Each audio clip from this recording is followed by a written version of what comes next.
Good afternoon, YouTube. Alexa, what time is it? It's 2:03 p.m.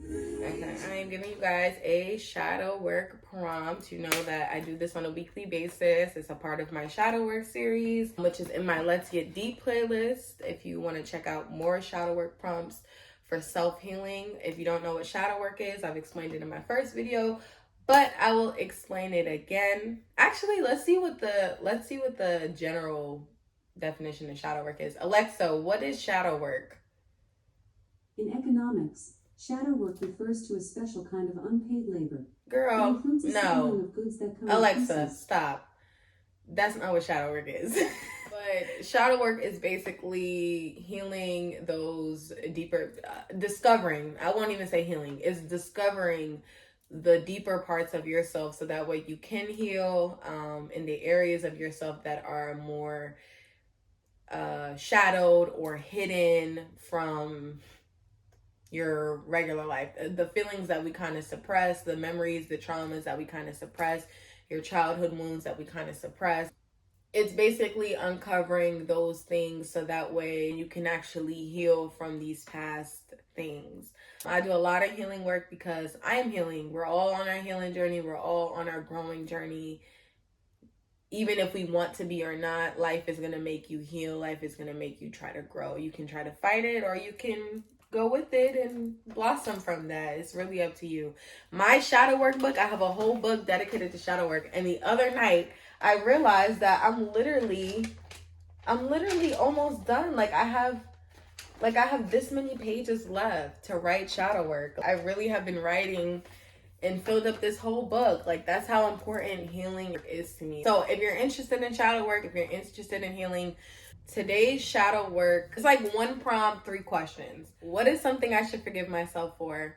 Why haven't I forgiven myself before? And can I forgive myself now?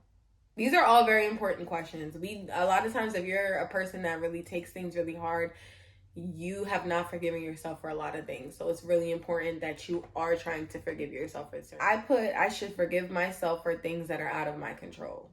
So that's like things that have happened to me that I had no control over these things happening to me.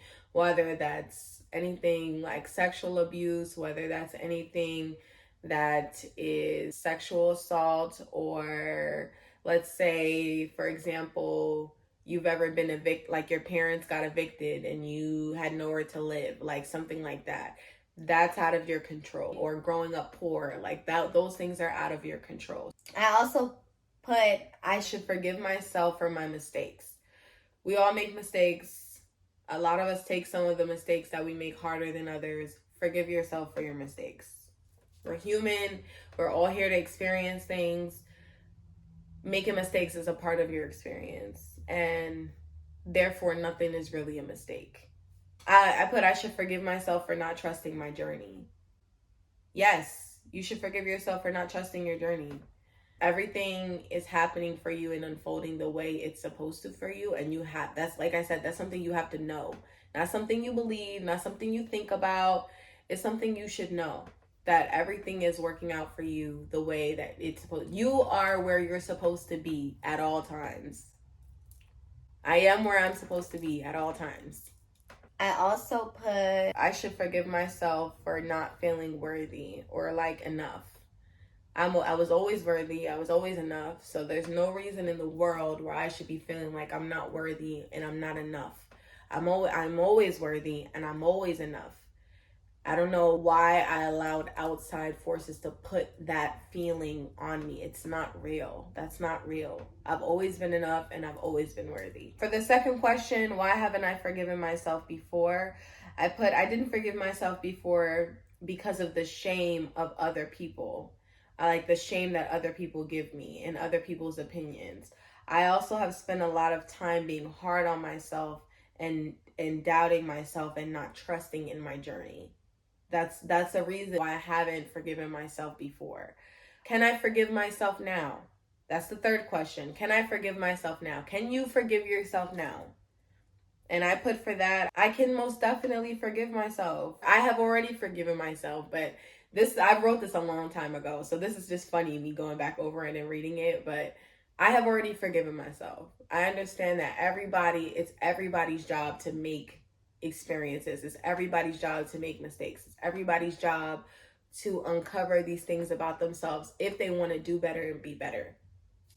That's it. That's all it is. I am attaching my emotions to my positive experiences and I'm keeping it moving. I can move on. I can move forward. And so can you. So thanks for watching the shadow work prompt.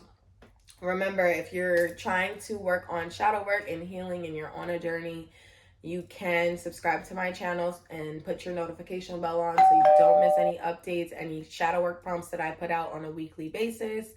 And if this was helpful, leave something in the comments, leave a heart in the comments for me, or share this with a friend, or share this with somebody you know is trying to work on themselves and heal from a lot of dark things. Yeah, Tatidondada is signing out, and thank you for joining my Tati talk. That was so corny. Thank you for joining my shadow work prompt series. Bye.